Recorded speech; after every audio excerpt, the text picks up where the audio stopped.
ക്രിസ്തുവിൻ്റെ തേജസ്സുള്ള സുവിശേഷത്തിൻ്റെ പ്രകാശനം ശോഭിക്കാതിരിക്കുവാൻ ഈ ലോകത്തിൻ്റെ ദൈവം അവിശ്വാസികളുടെ മനസ്സ് കുരുടാക്കി.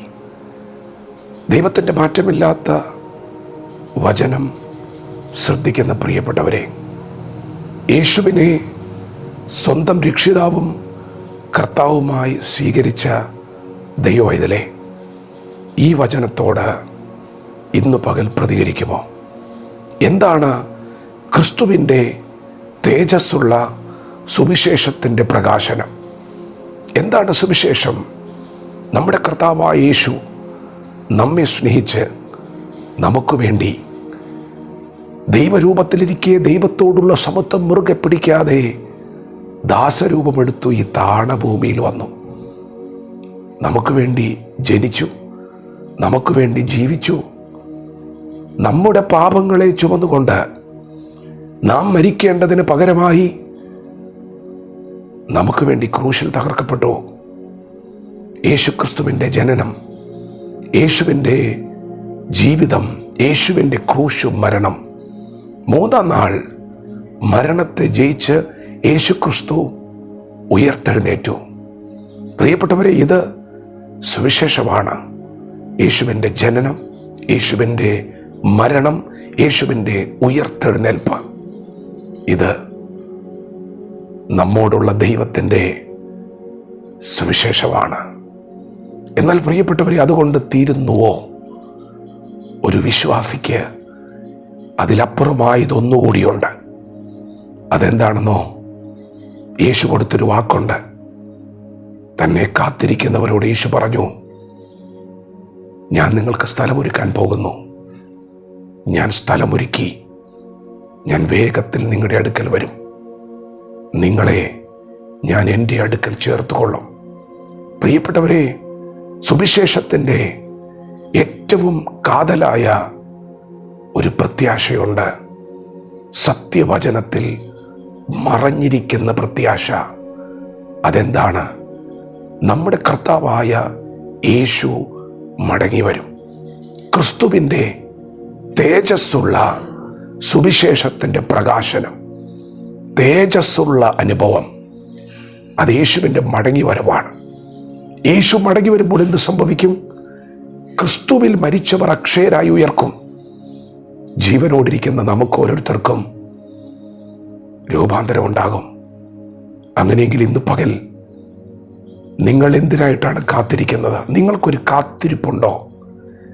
നിങ്ങൾക്കൊരു ലക്ഷ്യമുണ്ടോ? ഇന്ന് പകൽ നിങ്ങൾ എഴുന്നേൽക്കുന്നത് നിങ്ങളുടെ മണവാളൻ്റെ വരവിന് വേണ്ടിയുള്ള ഒരു വലിയ വാഞ്ചയോടെ, ഒരു കാത്തിരിപ്പോടെയാണോ? പ്രിയപ്പെട്ടവരെ, നിങ്ങൾക്ക് മുൻപിൽ ഒരു ലക്ഷ്യം ഇല്ലെങ്കിൽ നിങ്ങൾ ഈ ലോക ജീവിതത്തിൽ കെട്ടപ്പെട്ടു പോകാൻ സാധ്യതയുണ്ട്. നിങ്ങളിവിടെ കുടുങ്ങിപ്പോകാൻ സാധ്യതയുണ്ട്. നിങ്ങൾക്ക് മുൻപിൽ ഒരു ലക്ഷ്യമുണ്ടാകണം. നിങ്ങൾ യേശുവിനെ കാത്തിരിക്കുന്നവരാണ്.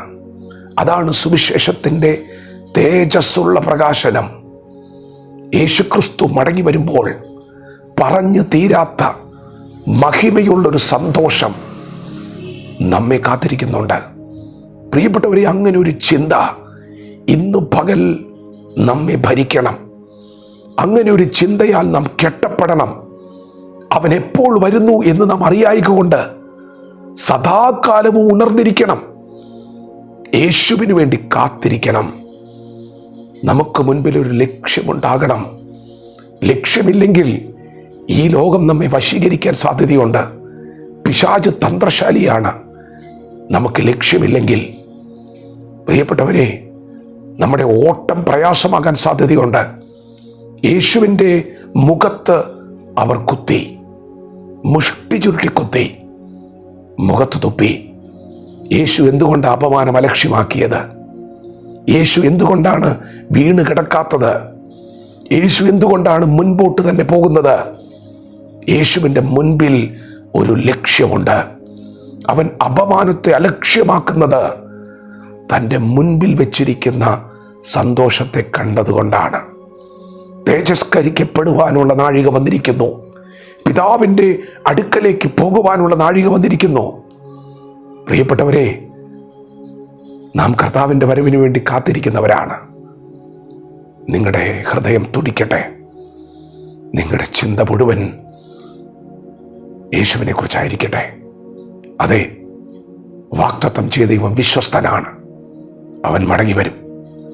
നിന്റെ കണ്ണിൽ നിന്ന് കണ്ണുനീരെല്ലാം അവൻ തുടച്ചു മാറ്റും. ദുഃഖമില്ലാത്ത, മുറവിളിയില്ലാത്ത, സങ്കടമില്ലാത്ത, മരണമില്ലാത്ത ഒരു നാട്ടിലേക്ക് നിന്നെ വിളിച്ചു കൊണ്ടുപോകും. അവൻ തന്ന വാക്കാണ്.